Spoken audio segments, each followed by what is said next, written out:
That Range Life. Show sometimes about golf. Little quick pivot. These weren't the plans we had tonight, but alas, here we are bringing you another show. I'm Bill Buth. I'm the one with the speech impediment, mister. Don't steal my bit. All right. This goes back to last Friday. Just things were not destined to go smooth. I'm Bill Bush, driverangeheroes.com, at Rangers on the social medias. That's Chris McEwen, at Chris McEwen, where all your social medias are sold. Hey, if you're watching here on YouTube, go down below, hit the bell so you get notified every single time we post a video, and subscribe to the channel. Tell your friends. That'd be great. If you're listening on the podcast, it's good to talk to you today. I hope this sounds lovely in your ears. And I'm telling you right now, I sound lovely in my own ears with my new headphone setup. We're going big headphones today. We're doing it. We're going cans. Yeah, that's what they're called in the biz. I turn my headphones up. Remember that skit? I can't hear you.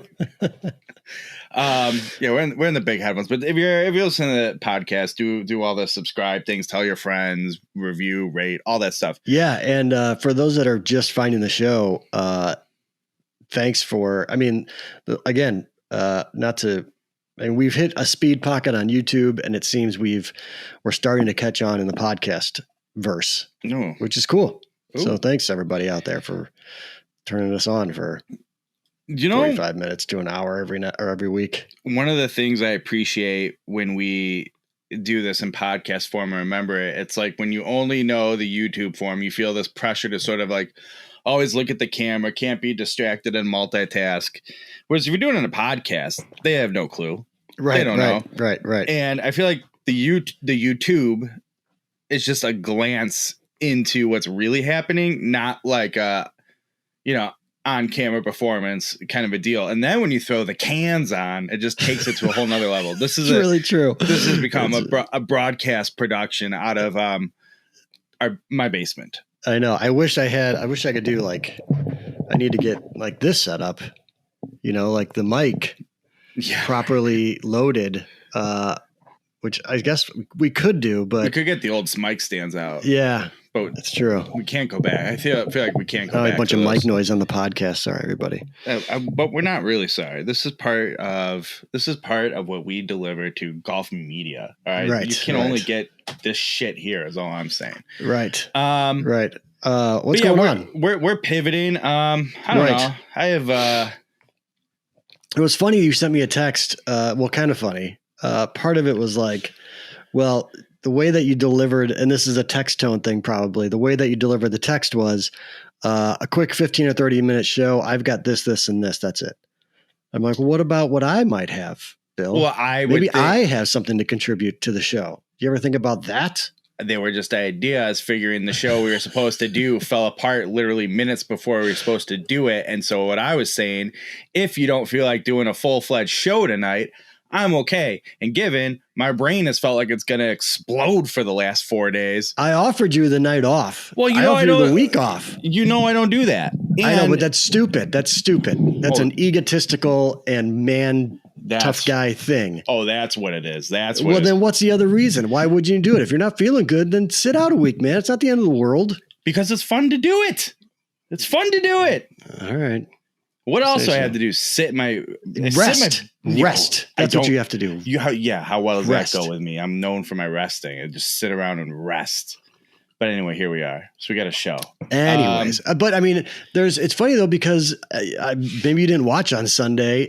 We had Live thing kicked off. That was a whole thing, and we've gotten the list. But like the Canadian Open was awesome on Sunday. It was amazing. I almost social media'd because of the golf. I didn't. Don't worry, I didn't. Right.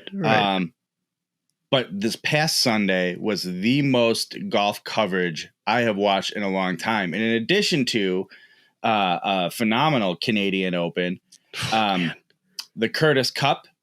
With the college gals, amateurs, was delightful. Yep. I tried to watch a little bit of, I think it was the American Insurance Open for the champions, but I felt like I had such a hard time finding that. and when it was on, so I gave up. But I didn't watch any live, and I don't feel like I missed much and I think you'll get into it. It felt weird watching the Canadian Open. Like most of it was, there's a weird, like something, it was an elephant in the room, but no one was going to talk about it until Monahan came on he talked about it a little bit, which whole thing, he, of course, like they knew they had to, so they went, hang on, let's see, and set up the conversation as awkwardly and uncomfortable as possible. Yeah. Not to mention, like, the dude's got no answers for anything. No. Like, he was just like mumbling sentences, and then somehow 9/11 became a thing. Yeah. Like, what? Once the moral disagreement has clearly been looked over by so many people, the Right. truth of the matter is a lot of high profile individuals have not just kind of chosen, but flat out chosen one path versus the other. And he's got a problem now. Now, one might argue he doesn't. Look at the tournament he put on, but I saw a good amount, and I, again, barely social mediaing today, and largely from non-golf contributors, a lot of social media posts making jokes about how the LIV players and the PGA Tour players are going to be meeting up at the U.S. Open this week, right? Which I forgot was this week. And it's going to be really, really uncomfortable. Guys who finish in like fourth place are looking at Rory for winning, being like, yeah, I took a bigger paycheck than you, Yeah, I mean, what Charles Schwartzel won more money this weekend than he did in his entire PGA career. Is that something like that? I don't know if it was his whole career, but it was like a long period of time throughout. Yeah. But it's already started apparently to get awkward. I guess Spieth gave Kevin Na the cold shoulder. It's already starting to get a little high schooly. Which I think, I'll be honest, I think that's weird amongst the players. Like, if you're Jordan Spieth or Rory McIlroy or Justin Thomas, great. It's one less good player you have to deal with, Yeah, good-ish. I mean, there's only like 5 good players that would really threaten them. Right. Dustin Johnson, arguably Phil, whatever, right? And right.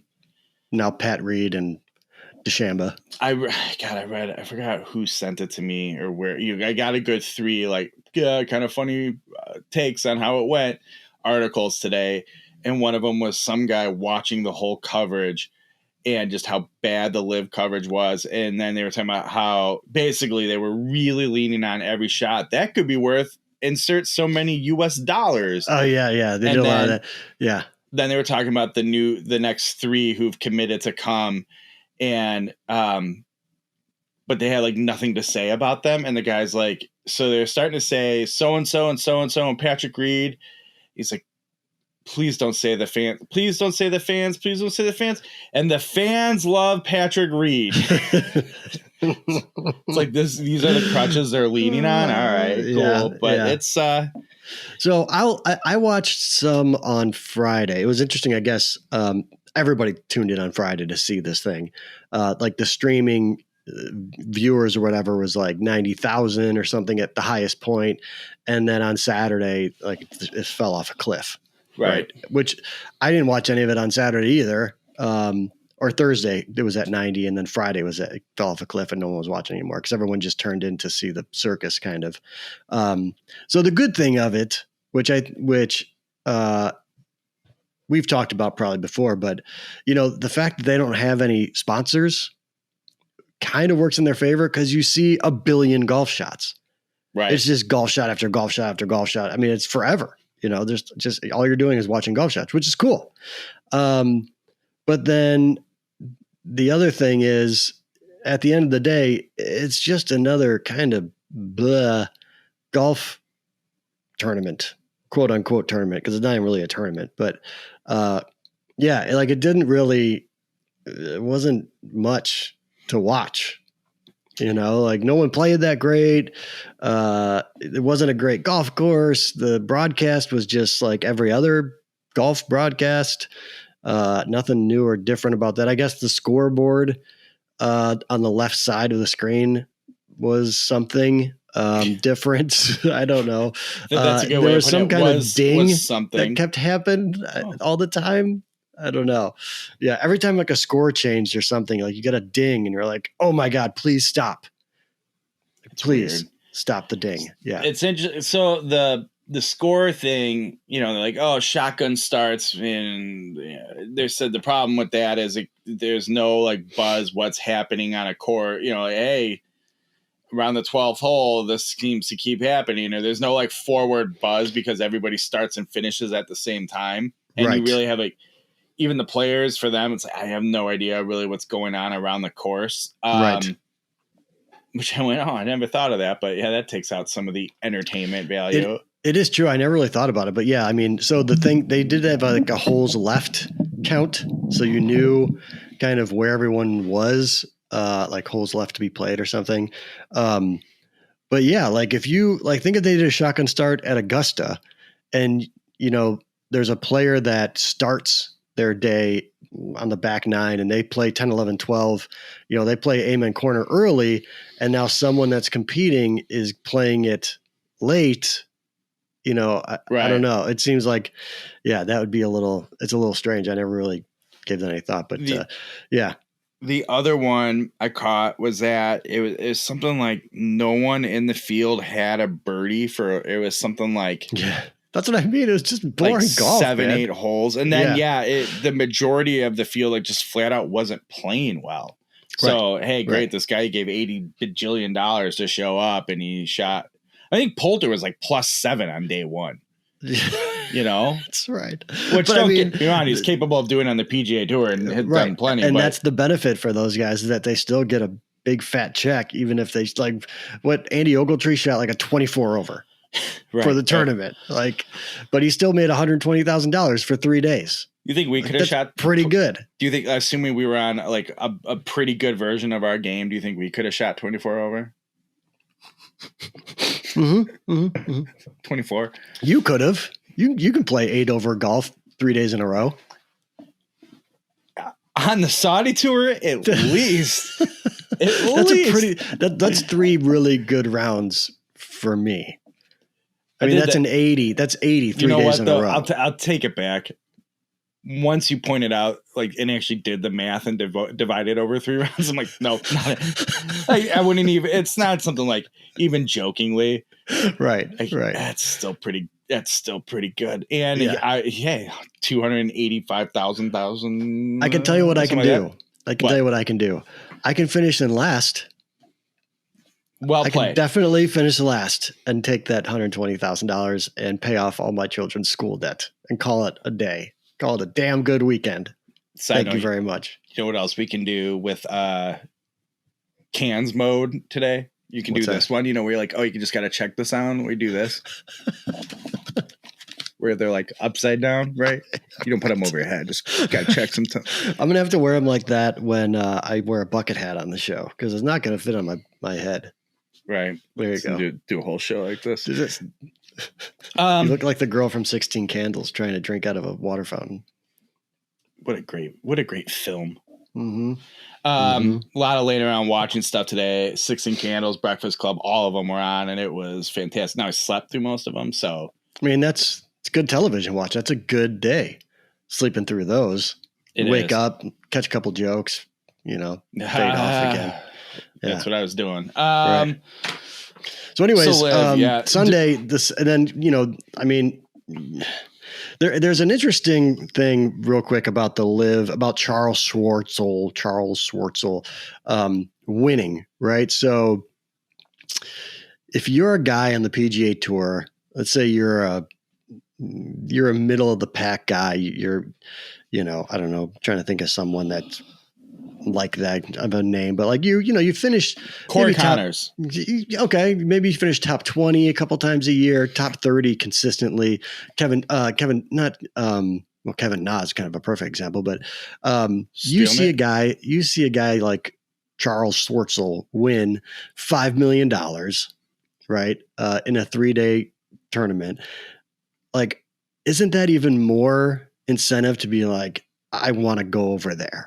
Like, I can beat Charles Schwartzel and get my bucks, right? There's this idea that these guys, the worst case would have been Dustin winning, because they're like, well, yeah, that's, I don't want to play against or whatever. But like, you see this dude, this, older guy who hasn't really done anything in the past 10 years, really. You're like, oh shit, man, I could do that. It's almost, I think Adam Unfiltered called him bait, like Charles Schwartzel's bait for all the other PGA Tour guys, okay. On top of that, right. We're already seeing it happen. They're like, oh, these 48-man fields, but they've already gone over that and they're still trying to get more people over. What are they going to do when they have, more Pat Perez's, who the whole, I do think it's hilarious that, it's because Dustin put in a good word for him. So he said, okay, fine, bring him over. But now they have 56 guys, 72 guys, 84 guys. So I think, I wonder if they will actually cut guys. Like if they'll say, Andy Ogletree, sorry, we're replacing you with Pat Perez. And they'll keep it small fields. But they have those guaranteed contracts. Right, but they'll just pay him out, whatever the buyout is. Do you think that's what they'll do? Or do you think they'll just go, yeah, they probably do have buyout clauses. Yeah, that's going to be somewhere this thing gets messy. But then here's what'll happen then if they did that, so let's say the next event, they said, we got 4 guys we got Pat Perez, Kevin Na, DeChambeau, and Pat Reed, right? So we're cutting the bottom 4 guys. That's going to actually, people are going to then not want to go to the tour, to the live tour. Right. Right. So yeah, you're right. They'll probably just keep the guys and be like, we'll just expand the field. I don't know. And ask the Crown Prince for a few extra bucks to fill in the purse that we don't have now. Right. They don't care. I don't, they're not looking to make money. If you're in their shoes, you have to. You absolutely have to. It makes sense. Yeah. Anyways. God, the whole thing is so freaking weird, though. It is really weird, and it just keeps getting weirder. Like the Monahan thing was bizarre. The fact that, the majors, it sounds like, kind of collectively shrug their shoulders, like, well, I don't know what to do, and so you've got the U.S. Open this week with everybody there. Which is weird. So what's going to be really weird if Kevin Na goes and wins the U.S. Open. But eventually they would give him 5 years or whatever, right, to play the U.S. Open going forward. But if these guys on the live tour, Kevin Na is a good example. If he can't maintain, I guess he's only going to be able to pick them up. Well, this is where the DP World Tour comes in. If they do let players stay, then they get those OWGR points that they need for the majors. If you can't keep those up, you're going to play yourself out of majors soon. And yeah, a lot of those guys will. But you win a PGA championship, right? You have a lifetime exemption. Is it a lifetime on PGA? I can't keep it straight anymore. I just know Masters, think it is until you're 65 or whatever. Yeah. So those technically they're already in. The U.S. Open, when they came out with their. I didn't think we'd spend this much time on this, but when the U.S. Open came out with their statement, they pride themselves on being an open. So maybe some of those guys have to go play and qualify, but if they play and qualify, can you not? It's really strange. But anyways, the Canadian Open was pretty fun. It was fun. The course looked really good too. I was into it. Yeah, St. George looked really nice. I wasn't familiar with that course, but it was super dope. I felt like everybody on the broadcast too, even Amanda, our show favorite, everybody seemed so out of practice and rusty. And I think it's just because nobody knew what the right thing to say, right, the right whatever. Tone or whatever. Yeah. And it's true. Yeah, it's so weird. All right. Last thing I'll say that I thought, was interesting. So, the whole interview where Dustin, where oh, what are you going to do the other years? But so think of the questions. What if Putin staged a tournament? And I'm like, let's be honest. If Putin staged a tournament in Moscow, just like Alex Ovechkin's playing hockey here, they'd probably go play over there because there's $1 bazillion and they know they would be able to get in and out safely. Right. So I felt like those were dumb and, I think it was in our text. I can't remember. We were saying like they're smart wheeling out the wily veterans, the Poulters or Westwoods to field those questions. And I think they did a fine job. But I thought it was so funny with Dustin Johnson and that the whole, well, whatever the hell I want to do the rest of the week's interview. Like that guy interviewing him, Dustin Johnson has already earned $50 million in career earnings or something like that. He's getting another 100, 150 or whatever out of this, plus whatever he wins. And that guy goes, there's only 8 tournaments, only 8 weeks or whatever that you have to play. He goes, yeah. And then the majors. So 12 weeks. Yeah. Well, what are you going to do the rest of them? Like, wow, you got him. You got him. you know, and no disrespect to like the Shipnucks. I think the whole Shipnuck getting tossed out with Greg Norman looking on story was hilarious. Yeah. Yeah. But God, this, whatever AP reporter, whoever it was, really sticking it to Dustin Johnson. What are you going to do the other weeks of the year? Like, right. I know. And I know that it's like, it's be a multi-hundred millionaire. That's what I'm going to do. Right. Hang out with the greatest hockey player to ever play the game at his country club and get wasted. That's what I'm going to do. Right. Yeah. Yeah. It's true. Yeah. Anyways, did you watch some of the Canadian Open then? Did you see, like, I only have over the air cable now, so I didn't watch it till 2:00 when Rory made the turn and Justin Thomas made the turn and Justin Rose had already like all shot 29s on the front, which is just what's Justin Rose doing? Is it Justin Rose supposed to be shipped out overseas too? He was another rumored name, but he hasn't committed to anything. I'll be interested to see. You had Stenson playing DP World Tour, and at one point I think he was contending. And then you had Rose being almost like a figure of the old guard. It was like, hey, someone's probably in his pocket. I'm going, hey, you gotta stay now. Maybe that was that dude. I thought he had a 58 in the bag. And then he just didn't. And he bogeyed two of the last 3 holes, I think, to shoot his 60. But boy, oh boy, JT and Rory was out of his mind. God, that dude, Jesus, so good. Yeah, it was just super fun to watch. Just super fun to watch. Fun. And usually, I don't like when, like, I guess if it's not the whole field, like it just happened to be these 3 guys that were just insane, you know, because they're unconscious. But I usually don't like when it's, you know, one of those, everyone's destroying the golf course and shooting 20 under. But for whatever reason on a Sunday, when those two paired together, mind you, we're just going back and forth. It was a lot of fun. I think even if they're all killing the course, at least if it's a battle, there's something to be said there, right? Yeah. It was sweet. All right. What else? I don't know. I don't know the list. Talk about? Hold on. Let's see. All right. You said 9 holes with the new swing. I have a lot to talk about there, but I've only played so much, and I was gonna save some of that for the episode we're gonna do talking about the general discussion of like getting fit and lessons and stuff. Okay. But if you want to dive into it, we can say, I guess we went back out to the 70 for your fitting and your mission to break 80. And correct. I'll tack on to that as we go. Part of that is getting you fit into the right tools to accomplish this, but also for Kevin of Sub 70s teaching faculty, if you will, to help you out with your swing and get you on the right path. And while we were there, I was like, hey, real quick, can you tell me how to stop doing something? And it turns out that something I was doing like wasn't even the issue. So I too got to realize some of his genius and walked away with now the rest of the golf season is going to be impossible.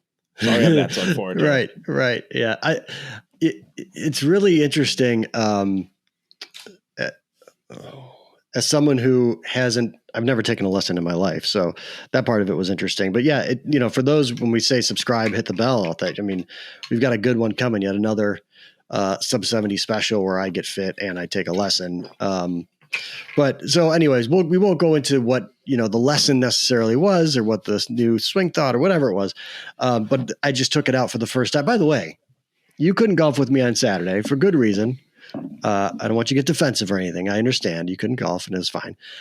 So instead I booked a 9-hole round with my son, Roberto, who then also bailed on me. So playing golf like just an asshole this weekend. Bastards. Man. Anyways, that's besides the point. But so I went out and walked 9 with the new IQ 360 Big Max push cart. Can I ask you a quick question about that? Sure. In addition to the push cart? Yeah. What golf ball did you play for that round? I played the Bridgestone E12 Contact. You know why I played that? Besides the fact that it's the official golf ball of that range life for Sounds Fun to Golf, it's also the best golf ball for my game that I've ever played. There you go. Official golf ball of that range. Yeah. Make sure you get you some. Fantastic golf ball.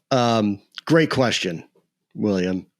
So anyways, I took the new swing out to the 9-holer, and you had texted me, exactly what you just said. Like, Kevin showed me this thing and I went and played, and oh boy, is the rest of the season going to be a thing.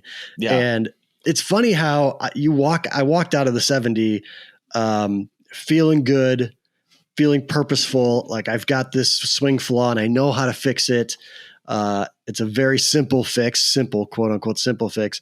And then you get onto the golf course and you're like, oh God, this is a disaster. just, and you don't want to, I refused. I told myself, no matter what happens, do not try to score, continue working on this move. That was my swing. thought. I texted you when we were going to play. I said, hey, we have to make sure no matter what, we don't go, all right, well, it's not quite there. I'll save it for the range. I still want to hit the ball. It's like, nope, lean into it. And ideally we'd probably be, filming a little bit. And if we shot 136 to 133, so be it. Like that's the kind of, I think that's the kind of shit people want us to capture. Right. The real life true struggles of a new, just a swing tweak, man. Just this one little swing tweak. Yeah. It's, I don't want to say it's scary. Well, I can't speak for you. It's given I was quote unquote working. I feel like actually paying attention to what you were doing and were told to do. I didn't catch, because you'll even remember one time where we were going to go, wait, hey, stop. Yeah. Say that. I'm not, can you for no reason, not to recapture. It just sounded intriguing and I'm interested. Can you repeat that? Yeah. And that was it's kind of funny that part that you had him repeat is something that I took to the course. Like there's still the actual physical swing move, but that idea that he talked through twice, because you had him repeat it, stuck with me too. I get that. I can understand that sort of thought process. But it's just it was so enlightening. And I don't know for you, but I know for me, and I want you to keep in mind, I hadn't been swinging a club. I was probably 10-ish when we were. It was late. I'd already left. Yeah. Yeah. Well, it was you walked out the door. I put stuff in your car, came back in, and immediately asked. So it wasn't okay. Well, I got you guys here. Right. Right. So I asked real quick as I'm cleaning up or whatever, and I just grabbed my club, and he's handing me the demo clubs to see. I go, whoa. I got the clubs I was just fit for. Right. I'm using those. Thank you. Right. And he gave me kind of why? Right. Ours aren't good enough. And I'm kind of no, they're not good enough. Right. But these are mine. Right. So, right. And he shows me basically in one, he's like, I just hope I can, I have a feeling I know what you're doing and I could tell you, but I want you to see it. And I hope I got in this one shot. And sure enough, he's like, there it is. And I texted you. It's a miracle I was even hitting a golf ball in the first place, that I was I don't know how I ever made contact with a ball. And all of a sudden all my misses made sense. And we'll talk about this again later. but all my misses I've been making made way more sense to me. And I can even think back like a decade on how I got there. But the big thing for me was once we did a few stuff and I'm hitting the ball completely different spots than I ever do, no control, but I'm like, oh, this is something that's going to be better for me. So then when I go to the golf course, it's like, I know how bad it looks, but I promise you it's going to be better. And this is the right thing. And I have to commit to it. And it is what it is. So it's scary. It is scary. It's really funny. Yeah. It's weird to be like, I'm so bad, but so hopeful. And I can't speak for you, but maybe you can agree or disagree. Let's just pick a number. You took 100 shots in your round. No, all right. Because some of those would be putts. Let's just say you took 60 to 70 golf shots. Yeah. That round, or in a round of 18, average it out, whatever. Yeah. Yeah. I would tell you, I probably only hit 10 to 15 in the ballpark, and maybe 5 of them like, yeah, that's what he wants me doing, and I got it there. Right. And to me, I'm like, holy shit. This will drop like 3 strokes off my handicap. This is insane. Right. I know. Yeah. How I got to figure out how the hell to keep doing it and groove it. It's so hard. Yeah. Yeah. It's really funny too. Well, we've covered enough of this. The other thing, of course, now that happens is I'm waiting for the new clubs to arrive.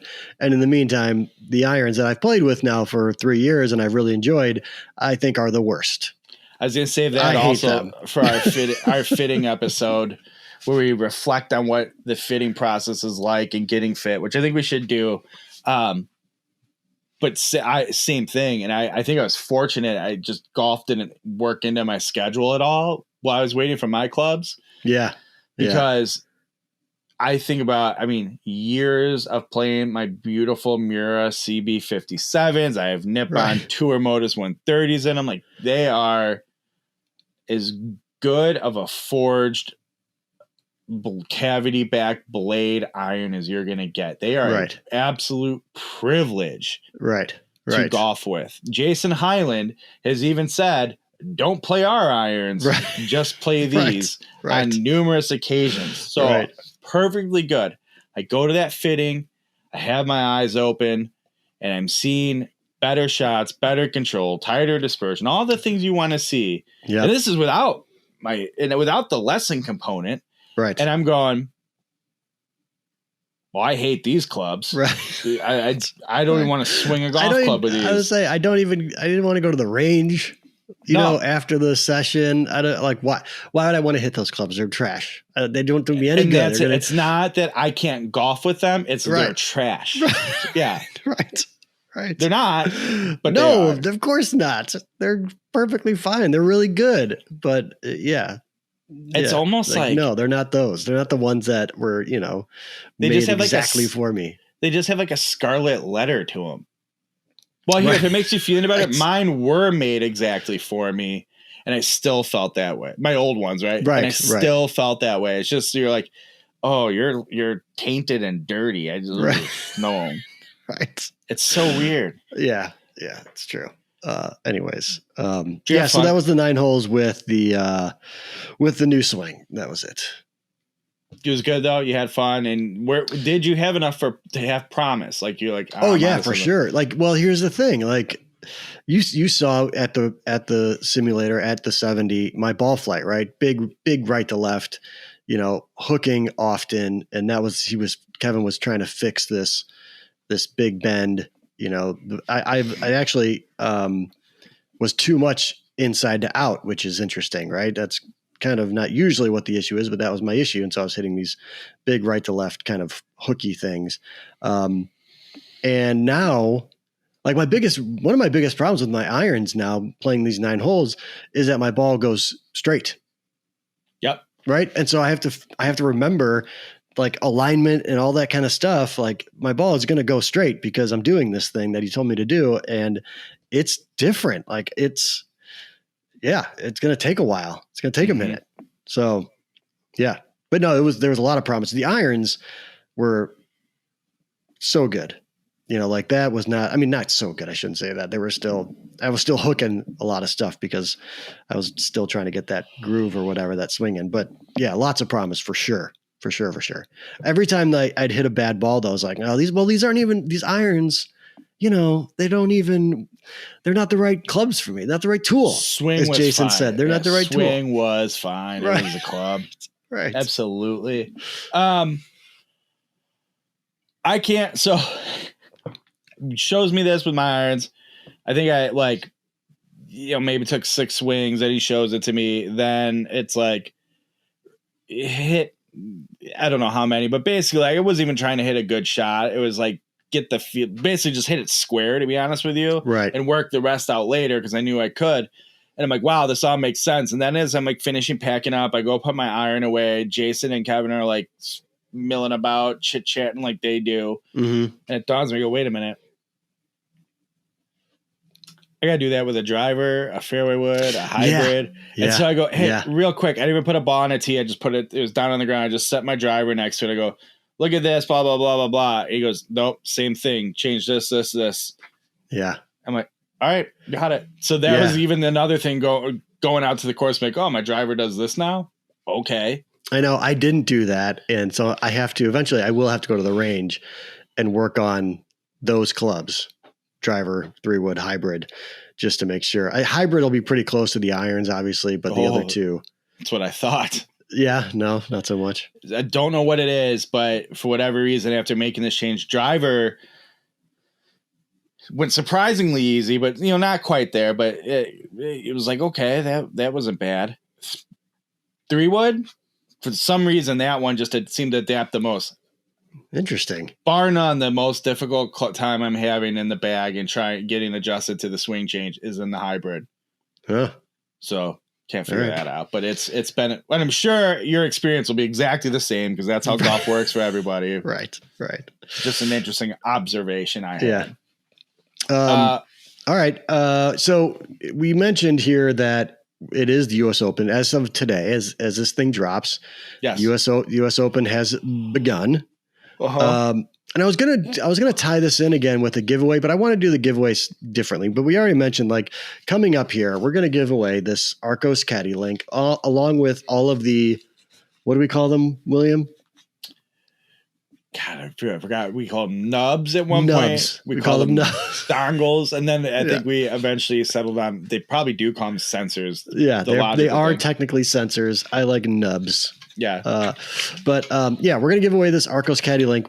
I got to figure out a good way to do it. But so anyways, stay tuned for that. Hit the bell, that kind of stuff for the next giveaway because it's going to be soon. I'm still purging. You can see there's a lot less stuff going on besides the bucket hats, the stack of bucket hats, a lot less stuff going on behind me. Do you see that new box over there, right there, William? Yeah. Looks familiar. Yeah. Yeah. Soon to be open together, which would be fun. For sure, go for a taco while we open there. All right. Anyways, it's the U.S. Open. We had fun the last time we did this for a major, so I want to bring it back. Do it. Let's do 5 major questions with Bill Bush. You got to make like a transition for that. It's true. Segment. All right. Question number 1, and listeners and subscribers, I think it was fun that people commented their answers, even though you may not win anything. Just join the conversation, have some fun, right? Answer the questions, be part of the show. Mm-hmm. Okay. Someday we'll have a call-in option. We'll have people call in their answers and we'll listen back to them. That'd be fun. Only on days we wear the cans though, not earbuds. For sure. All right. Question number 1. It was in the news during last week. I think it was the Boston Globe maybe that wrote an article about people in Brookline, with the town in which the country club is located, are capitalizing financially on having the U.S. Open in their little town by renting out their driveways and also renting out and like Airbnb their house. And a lot of people are doing the Airbnb thing for like the first time ever. So they were talking about that, like houses are going for $3,500 a weekend or $3,500 even a day and all this kind of stuff. So my first question is, William, the Links of Glen Ellen is hosting a U.S. Open. Are you going to Airbnb your house? Nah. No. One, because you know me, I'm like, who cares? I need somewhere to be safely resided. Two, I'd go, oh man, the amount of cleaning and organizing of all the shit in this house with the two kids. Right. You know what? Never mind. Because I'm still gonna lose money on this. Right. That's what a lot of people mentioned. Like, it felt like that we were moving. Like, we had to pack up everything in our house, right, and put it in whatever, the garage or something, and lock it up. But I mean, I have like the Muppets Lego minifig collection. The kids' prized Lego lineup. Kermit the Frog's gonna walk away in that scenario, right? Or Miss Piggy. One of them will. Hopefully, both. Like, it'd be a crime to only steal one Separate of them. Yeah, don't do that. Right. Okay. This is the tough one, I think, because I don't know, how old were you in 1988? 3. Okay. God. All right. So that's the last time that the U.S. Open was at the Country Club at Brookline. Okay. Do you know who won that tournament? 1988. Is it like a name? It is a name. Okay. 1988. And I'll give you a hint. I don't know if it'll help or not. In 1989, he won the U.S. Open again.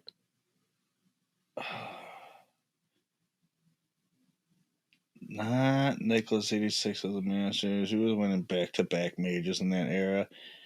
It is not. I think it might be the only 2 majors he ever won.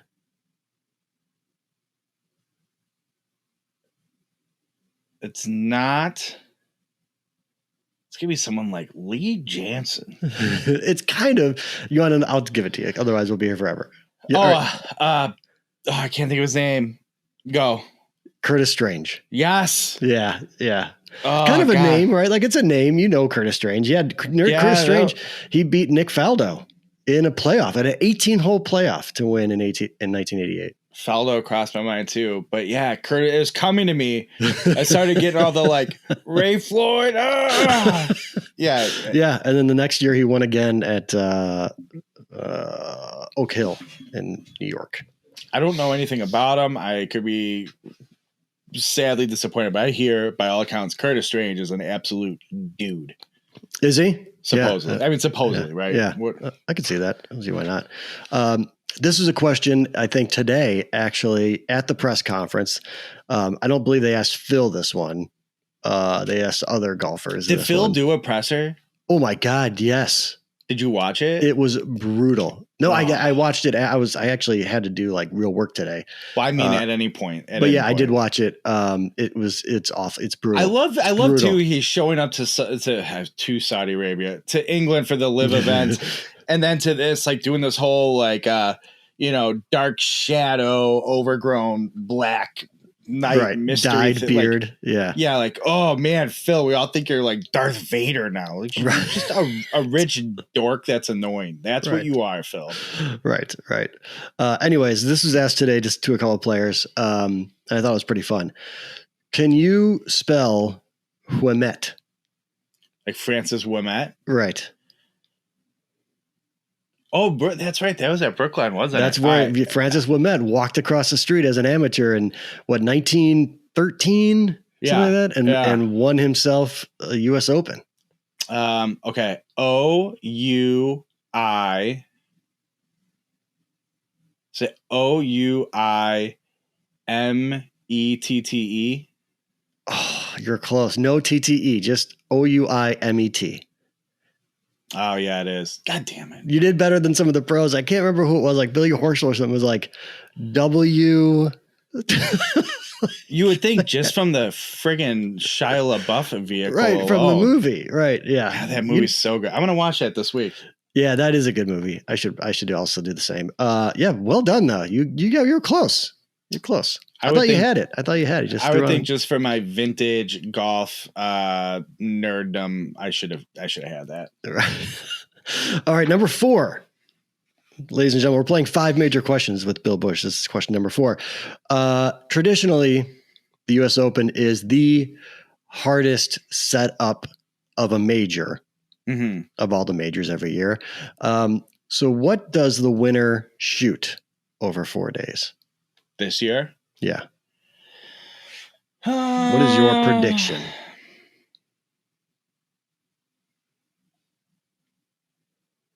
I'm going to go 7 under.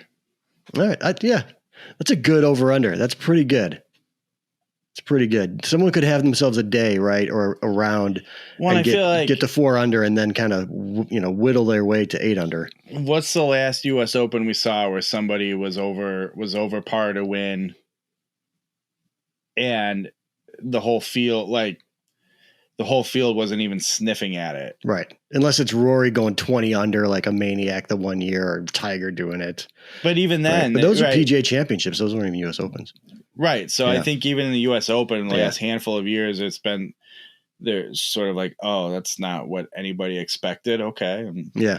Yeah. I was kind of in the same space. I would have said like 5 under, but I think 7. It'll be an interesting, because the greens are real small apparently. And obviously the rough is extraordinarily thick, as it always is. But so it's kind of an irons playing. Well, I'm happy. Course. It'll be a lot of fun if they come back and go, you idiot, thinking -7. Like, good. Great. It was a tough Open. Happy to be wrong. When do the videos started yet of the dropping the ball? Oh, it started last week, I think, right? Like, oh, you can't even see it. Yeah, it just disappears. Yeah. It's a race. It's just a race to get that first video. I say, just post a video and just go first. Don't even say anything, just first. I think someone should just we should go to we should go to Bartlett Hills Golf Club and find the thickest, juiciest rough they've got. Just have Phil grow it out one year, and we'll drop a ball in there. And then every year we just re-rack that video. Who's going to know it's not at whatever U.S. Open venue? I will make an easier deal for you. I'll just grow out a section of my yard. Even better. That's even better. And I want right in the corner, like the smallest corner, I want one of the inflatable guy feets. Like, that you always have in the front yard for every holiday, like the leprechaun blow up guy. I want just a little taste of that foot in there. So it's like we joke. do have to set up and do a video playing bucket golf in the yard, but have a whole bunch of I took the picture for around Halloween of it, but have all the inflatables up in the yard and play golf around. But we need to do every holiday all at once. Every hole or something is a different holiday or something. We did that for my daughter's she was 6th birthday, and she said, I want all the inflatables up for my birthday. I said, oh my God, that's awesome. So we put them all up, and this one neighbor who's like the crabby neighbor, where they're like, what, are they high or something? And it's like, yes, clearly we're just doing this because we're fucking lunatics. You idiot. Let's go set them all up in his front yard. Oh God, I don't want to know. I'm not even kidding. No, for my own safety, no. All right, last question. I will say, she did ask for her birthday this year coming up in a week. She did ask, Dad, can I put inflatables up? I go, I'll put 1 up. How about 4? I go, I'll put 1 up. And she made me print out the picture from her birthday, her 6th birthday, so she could look at them all, and she selected Ursula. Nice. So Ursula's going up. All right, last question. All right, number 5. Does Phil Mickelson play the weekend? Oh, that's a tough one. What did he shoot at Live? I think he was even or a little over par for the tournament. Nah, Phil doesn't make the weekend. Okay, Phil does not make the cut. You heard it here first, ladies and gentlemen. All right, that's 5 major questions with Bill Bush. I like that. That's fun. I like that one. Those are good questions, man. Good job. Thanks. All right. Anything you got to plug this week, brother? We've got a new What's in the Box starring Bill Bush of the Putt View yardage books. Yeah, those are cool. Check those out. And those are cool. Review coming soon. Intern Grant taking them out for a spin. They're I'm kind of jealous though after seeing them. I was like, God, They're nice. Yeah. They're fun. They are fun. A part of me is like, I don't want to be that guy like, on the course, but at the same time, I'd love to be the guy on the course, flipping through my yardage book. Who are kidding? I want to be the guy that goes and looks at the yardage book, picks a club, and then either hits it 30 yards over or shanks it right and be like, God. We're going to have to hit Putt View up for some of your breaking 80 efforts and be like, hey, yeah, you're right. Caddying stuff happening. Because if I'm not a little precursor, the effort of that content, I am caddying for you. Yeah. Correct. Yeah. Okay. Correct. Oh, I can't wait. When I feel like I'm ready to go, we're going to do it up. We should, honestly, I have the Putt View yardage book for Bartlett Hills already.